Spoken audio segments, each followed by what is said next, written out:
It was August of 1969. It was the end of some flight operations, and Lieutenant Commander George Francis Talken was coming back to the USS Kitty Hawk. About 12 miles out from the ship, radar contact and radio contact was lost. Hasty search, of course, revealed nothing positive. As the daylight came back from that night operation, they went back again, and they pulled up some of the wreckage of the plane. There was no sign of Lieutenant Commander Talken. And so the letters were written, messages sent home, and that's pretty much it. The end, right? You guys know that that's not the end. I'm standing up here in front of you all. And you all are sitting here today on Memorial Day because writing a letter is not the end. It is the beginning of a lifelong journey for many families when a member has ceased to come home, at least in physical form. We sit today amongst many who gave the ultimate sacrifice. I will share another bit of my story as we sit in this space on this hallowed ground. It was August of '69. The letter from the commander of the USS Kitty Hawk made it clear to my mother that in the wreckage that was found, George went down with the vessel. He was not recovered. And at that point in time, in '69, he was labeled KIA BNR. Of course, that means killed in action, body not recovered. My mom is flying the POW MIA flag. That letter is not the end of the story. That year, as the holiday season dawned, my mother wrote and worked with the Navy liaison officer, casualty liaison officer, and had a package sent to Hanoi to the prisoner of war camps. The following year, we were back in Virginia, having left the billet in Florida. My mother once again wrote, this time not to the family liaison officer, because after all, she didn't have one anymore. It was a year later. The letter had been written. But she wrote again. She said, I don't have a family liaison officer anymore, but with the Navy's permission, I would like to send a package again to my husband, care of the Hanoi POW camp. We sit on this ground, and there may have been a letter home. There may not have been a letter home. But what we know is that there was somebody at home wondering what had happened. In that age of no cell phones, no Twitter feeds, no Facebook posts, life unfolded in slow motion, and understanding of what had passed and what had happened came slower. And so the families wondered, of the Civil War soldiers buried here at Fredericksburg National Cemetery, the majority of which we have no name for. We don't know who they are. We don't know whose remains are in most of these sites. So you can well imagine at home, 150 years ago, there are many families that wondered what had happened. Did my soldier not come home because he wasn't able? Did something happen? And maybe he doesn't know where we are, or maybe he's still out there and he'll be back, right?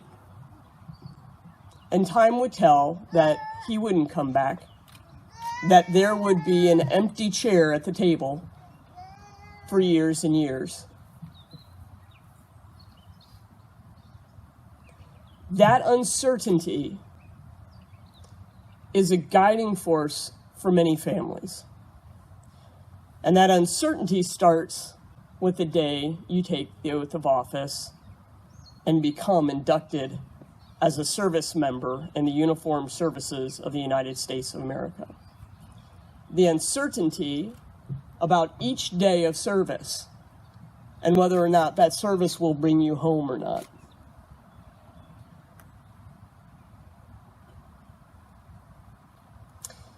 It's an uncertainty that on some level we just kind of learn to live with, right? And yet, when the ultimate questions come from that uncertainty, what happened? Why did it happen?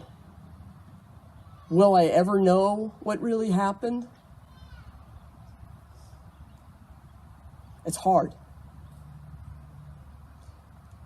When a member of the United States military uniformed services serves, the entire family serves. Yes?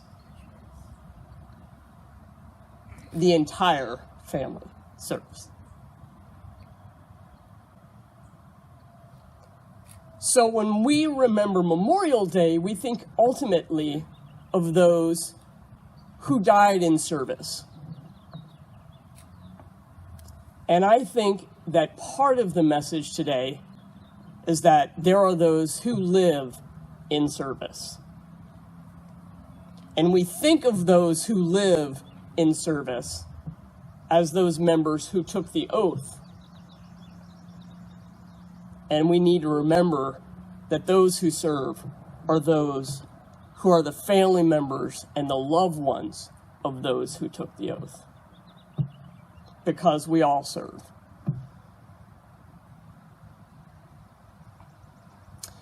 It was 1969. I was too young to remember my father. My sister, still a year older than me, really doesn't remember him either.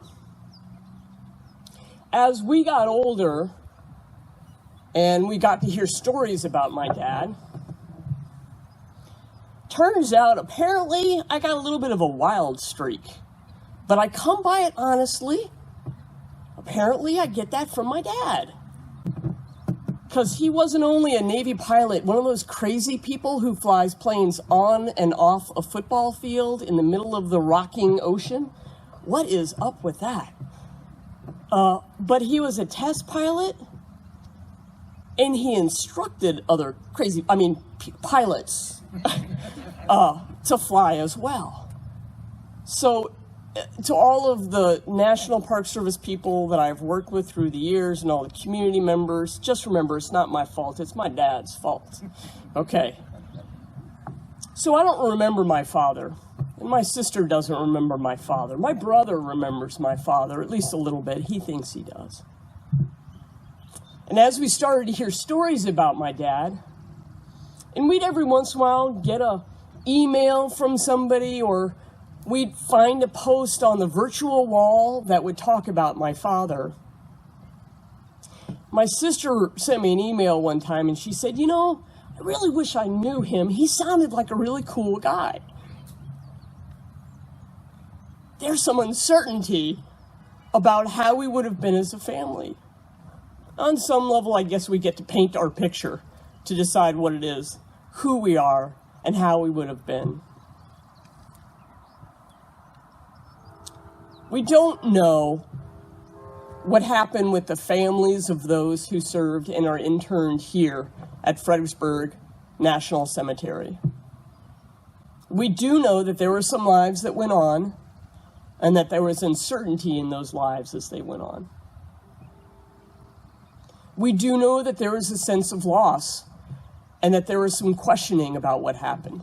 And even in some of the amazing letters that we have from service members, some of whom served right here on Marie's Heights, some amazing stuff. If you have not had the opportunity to get into that first layer correspondence of some of the members who served here in the Fredericksburg area, it's pretty amazing.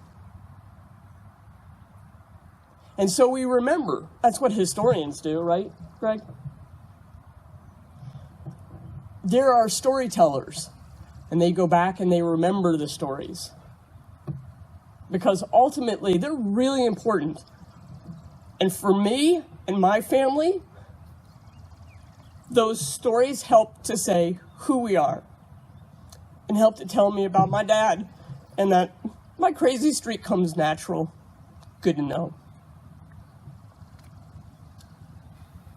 My mom said, you know, I still fly the POW and the MIA flag. Yes, Mom, I know. And what's written on that flag? What is on the logo of the POW MIA flag? Somebody shout it out. I know somebody out here knows it. Come on, loud. I got to be able to hear it up here. Never forget. That's right. It is, you are not forgotten.